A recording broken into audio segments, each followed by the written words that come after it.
9개월 아기를 학대하여 결국 죽게 한 소위 정인이 사건이 사회에 공분을 일으키고 있습니다. 작년 10월에 병원 응급실에 실려왔는데요.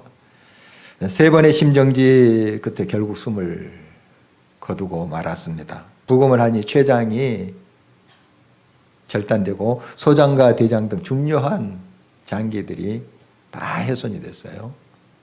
그리고 복부에 피가 가득했다고 합니다. 양쪽 팔과 쇄골 그리고 다리도 골절되어 서는 곳이 하나도 없을 정도로 아주 처참한 모습이었다고 전해집니다.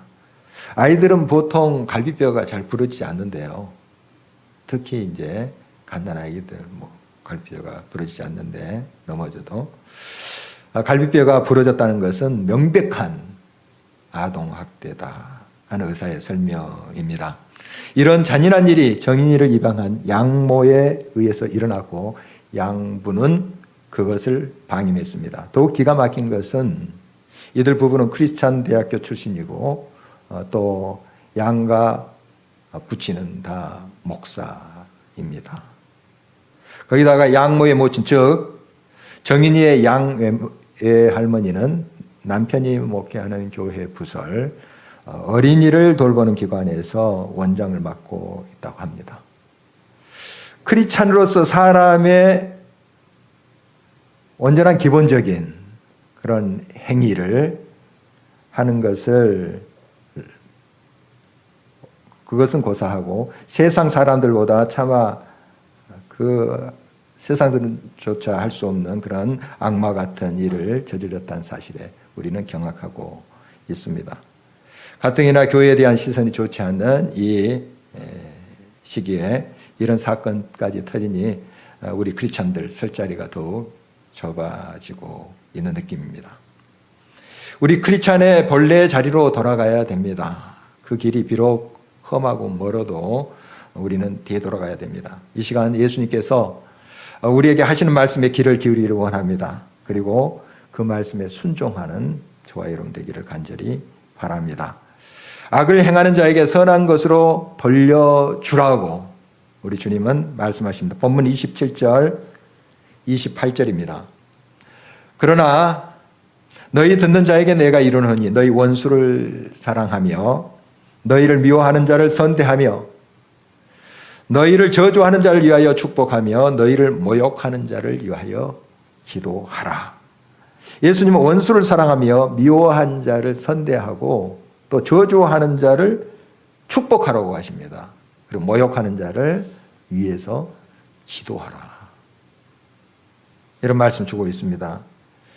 그리고 예수님 또 구체적인 예를 들어서 이렇게 말씀하신대요. 누가 내 뺨을 치냐? 그러면 다른 뺨도 돌려대라. 그리고 겉옷을 가지려고 빼앗으려고 하느냐? 속옷까지 주라. 이런 말씀하세요. 참 이런 말씀 앞에 우리는 당혹스러울 때가 많아요. 우리 크리스찬은 그러면 다 당하고만 살아야 되는가? 항상 그냥 빼앗기고 폭행을 하면 그냥 매맞고 이렇게만 살아야 되는가 하는 것이죠. 이런 말씀의 뜻이 아니라는 거 아시죠? 불의와 폭력을 그냥 없는 것처럼 덮고 넘어가라는 그런 말씀은 아니에요. 이 말씀은 똑같이 보복하지 말라 이런 뜻이에요. 똑같이 그렇게 폭력과 불의를 행하지 말라 하는 뜻이죠. 우리는 이 사회에 불의와 폭력에 맞서 싸워야 됩니다. 저항할 수 있어야 돼요. 그러나 그 싸움의 방법에 있어서 어떻게 해야 되는가 하는 것이 중요하죠. 바로 그들과 같이 불의와 폭력을 행사함으로써 가치 파멸하는 일로 가서는 안 되는 것입니다. 악한 자들은 예수님의 말씀을 교묘히 이용합니다. 그리고 자기들의 악행에 면죄부를 받으려고 하죠. 그들은 자기들의 악행을 진정으로 회개하지 않습니다. 그리고 예수께서 가르치신 사랑의 명령에 순종하지 않는다고 상대를 위선자라고 하면서 말을 하기도 합니다. 말로만 사랑하면서 삶에서는 전혀 다르다 이렇게 이야기하는 그 소리를 하기도 합니다. 교회로부터 매월 생활비를 지원받으면서도 그런 말을 하고 다닙니다. 또 교인들로부터 빌린 돈과 교회 재정으로 지원한 집 계약금까지 떼먹고도 아무런 죄책감이 없습니다. 언젠가 우리 교회가 경험했던 이야기입니다. 악을 선으로 갚으라 하심은 우리를 위한 것이고 결국 모두를 위한 것입니다. 우리의 대응은 절대로 악이나 미움이나 저주나 모욕을 주는 것이 되어서는 안 됩니다. 오히려 선대하며 축복하며 기도하는 것이 되어야 되겠습니다. 선대하는 것은 전에도 우리가 함께 나눴지만 살리는 목적으로 하는 행위입니다. 여기에는 곪고 썩은 부분을 도려내는 일도 포함되어 있어요. 다시 말씀드리자면 선을 행하는 것은 곪고 썩은 부분을 그냥 덮고 넘어가는 것이 아니라 그것을 철저히 도려내어 다시 살려내는 것입니다. 치료하는 것이죠. 남을 대하는 방식으로 우리는 되돌려 받게 되는데요. 31절 말씀 계속해서 보십니다. 남에게 대접을 받고자 하는 대로 너희도 남을 대접하라. 이른바 황금률이죠. 이 말씀도 잘 새겨드려야 됩니다. 이것은 받을 대접을 계산해서 대접하라 이러한 말이 아니에요. 이것은 남을 대접할 때 이해 득실을 따지지 않고 순수한 마음으로 대접하라 이런 의미죠. 얄팍하게 계산기를 두드려서 남을 대접하고 또 주님께서 그런 부어주신 은혜에 대해서 망각하고 자기의 욕심을 차리는 것, 이것은 바른 태도가 아닐 것입니다. 하나님 우리의 중심을 보십니다. 우리가 순수한 마음으로 정말 계산하지 않고 베푸는 그것을 다 아시고 더 큰 은혜와 또 복으로 함께 하신다는 사실이죠. 마태복음 25장에 보면 예수님께서 양과 염소의 비유를 하세요. 그 양은 의인들, 예수님의 말씀을 따라 사는 사람들, 이런 사람들이고, 염소는 이제 그 반대로 예수님을 온전히 따라가지 않는 사람들을 말하죠.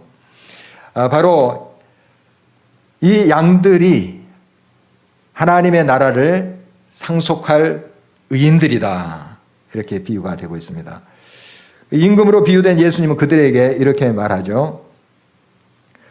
자기가 줄일 때에 먹을 것을 주고 목마를 때에 마실 것을 주었고 또 나그네 되었을 때에 영접하고 헐벗을 때에 옷을 입혔고 병들었을 때에 돌보고 옥에 갇혔을 때에 와서 보았다.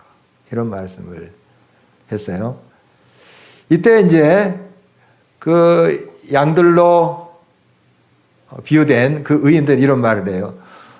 언제 우리가 임금님을 그렇게 도왔습니까? 임금님 뵌 적도 없는데요.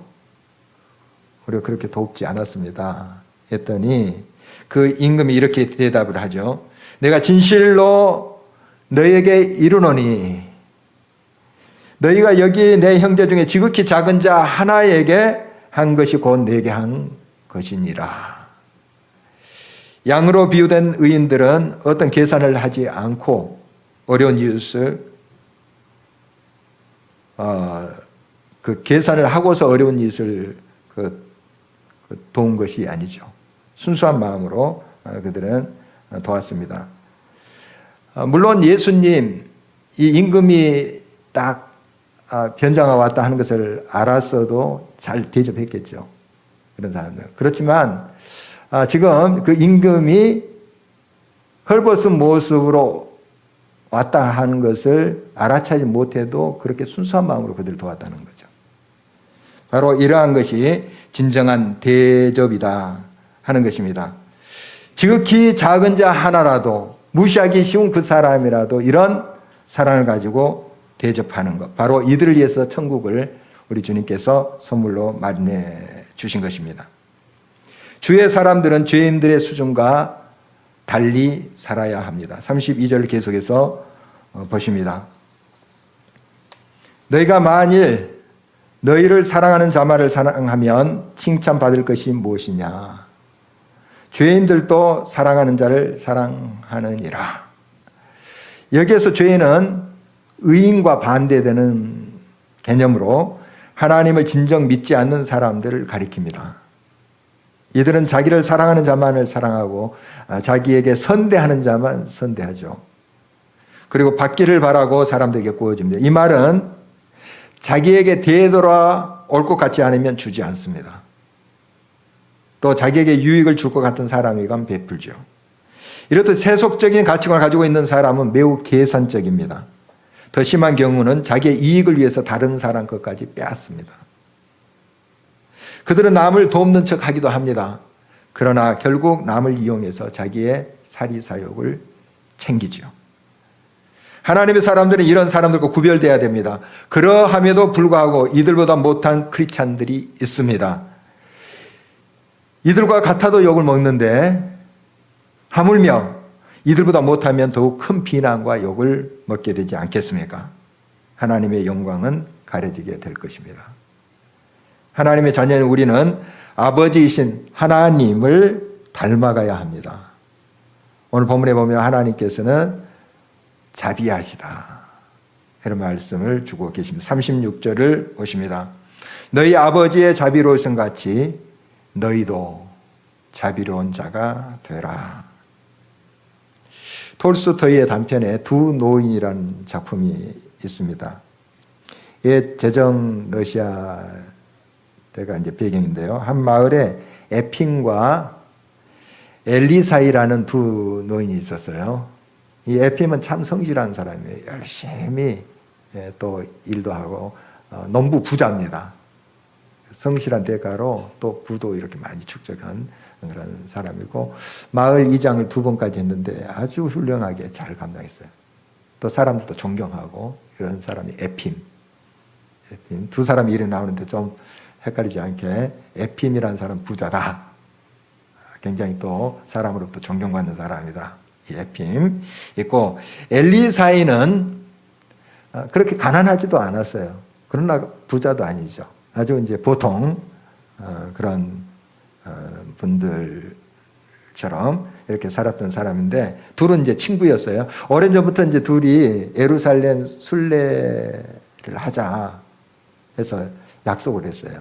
준비를 했죠. 그러나 그게 그 순례길을 떠난다는 게 쉽지 않잖아요.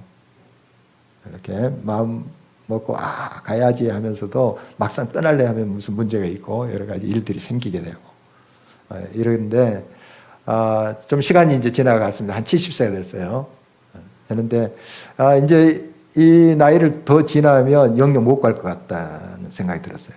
그래서 엘리사이라는 친구가 가자. 다 내려놓고 우리 마음 먹은 대로 기도한 대로 가자 해서 이제 이렇게 떠나게 되는데요. 이제 여행 경비가 필요할 것 아니에요. 그런데 이제 에핌은 부자이기 때문에 뭐 여행 경비 마련하는데 큰 문제 없었어요. 그런데 이제 엘리사이는 좀 이제 그 여행 경비 마련하는 게 버겁죠. 그래서 자기가 가지고 있던 이제 벌통 그것도 이제 팔고 여행 경비를 마련하기 위해서 또 자녀들이 좀 돕고 해서 이제 겨우 마련했어요. 이제 둘이 성지 순례를 하게 되는데요. 쭉 이제 러시아에서 이제 예루살렘 쪽으로 가는 거죠. 지금 이제 저기 우크라이나, 벨라루스, 폴란드 동부 그쪽을 이제 지나서 이제 한참 가는 거예요. 이제 어느 마을에 갔는데 흉년이 들었어요. 사람들이 다 어렵게 힘들게 고통 속에 있는 겁니다. 한 집에 이제 가서 이제 그 엘리사이가 물을 마시고 가고 싶었어요. 그런데 이제 에핌은 좀 더 건강했는지 어떻든지 좀 더 잘 걸었어요.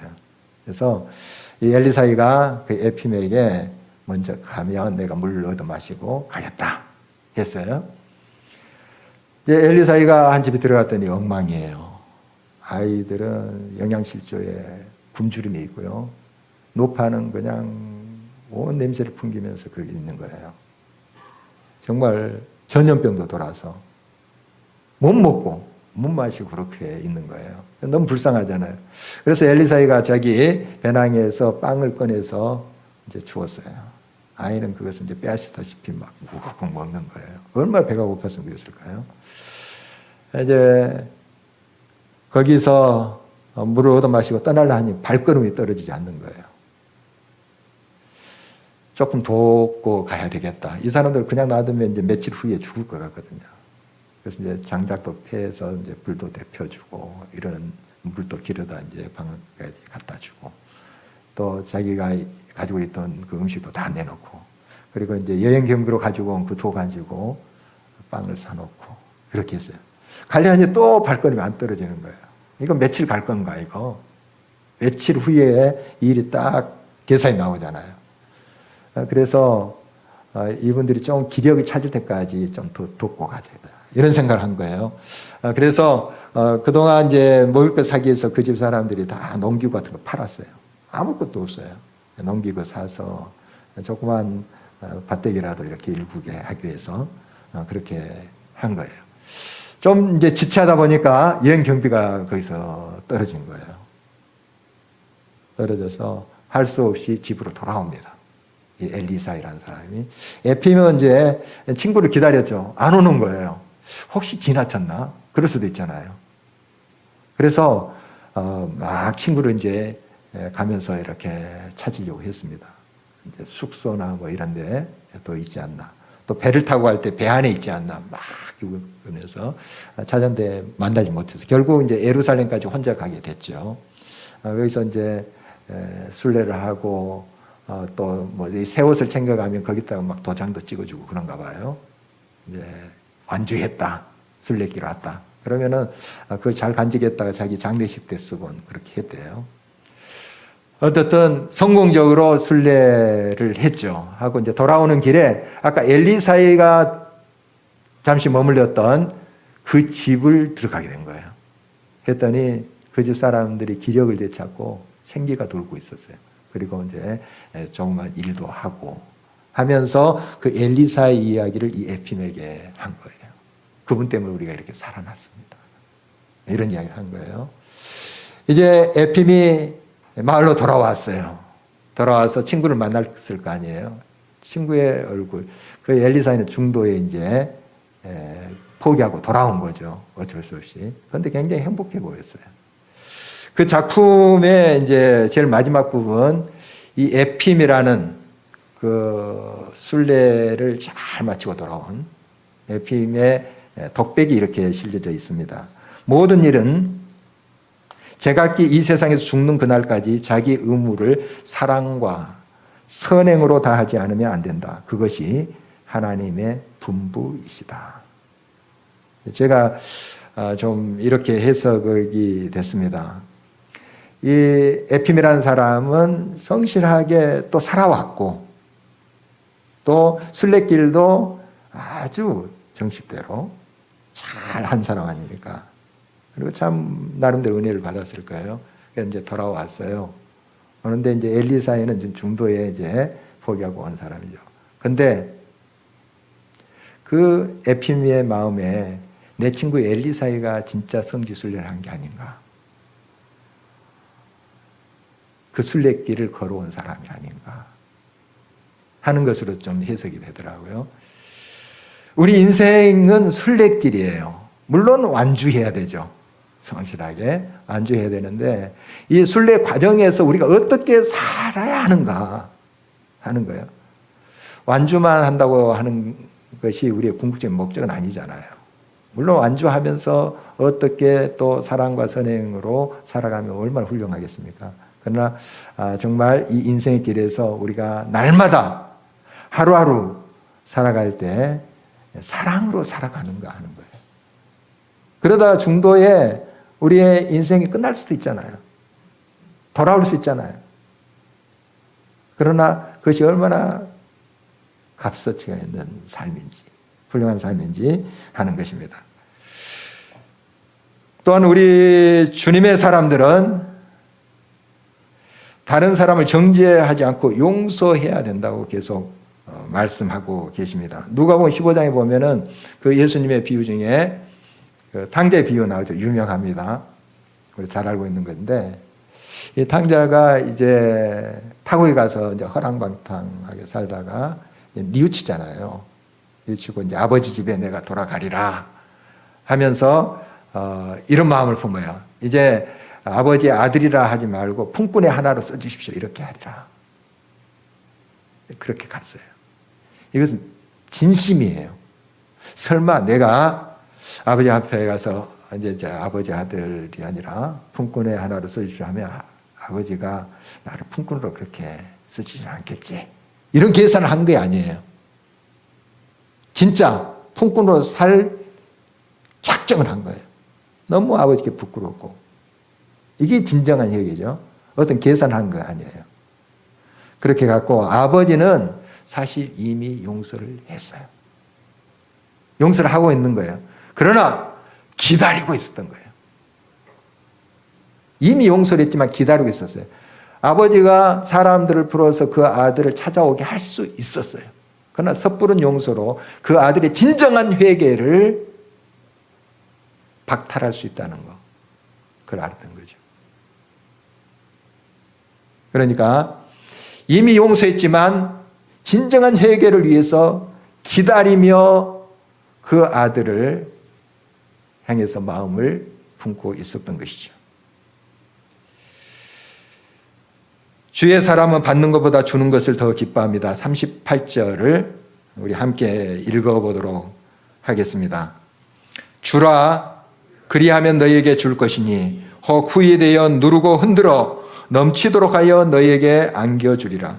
너희가 헤아리는 그 헤아림으로 너희도 헤아림을 도로 받을 것이니라. 이 말씀은 물질에 대해서 적용을 많이 합니다. 너희가 이렇게 물질을 다른 사람에 주면 하나님이 아시고 막 넘치도록 너희에게 안겨주리라. 물론 이렇게도 적용할 수 있어요. 오늘 이제 본문 말씀 그 맥락을 보면 그 사랑을 주라는 거예요. 사랑에 대한 메시지 아닙니까? 쭉 용서하고 사랑하고 자비를 베풀고 이걸 주라는 거예요. 내 마음을 주라는 거예요. 사랑을 하면 하나님이 우리가 상상할 수 없는 사랑으로 갚아주신다. 채워주신다. 하는 그런 말씀입니다. 주의 사람으로 살기가 어느 때보다도 참 힘든 시대입니다. 극도의 이기적 가치관으로 치환되는 이런 세태를 우리가 거슬러 올라가기란 쉽지 않습니다. 때론 크리스찬이라는 이름을 가진 사람들이 세상 사람들보다 더 못한 폭력과 탐욕에 젖어드는 경우도 있습니다. 주의 사람인 저와 여러분들은 언제나 선으로 악을 이겨야 하겠습니다. 하나님 아버지를 닮아가는 자녀로서 사랑과 자비, 용서 그리고 계산하지 않는 순수한 마음으로 주는 삶 있도록 우리가 기도하면서 삶의 구체적인 실천이 있어야 되겠습니다. 그리하여서 세상이 우리가 진정 하나님의 사람인 것을 인정하며 지금도 살아계셔서 역사하시는 그 하나님께로 돌아오는 일이 우리를 통해서 풍성하게 이루어지기를 우리는 간절히 바랍니다. 우리 함께 일어나서 찬양하도록 하겠습니다.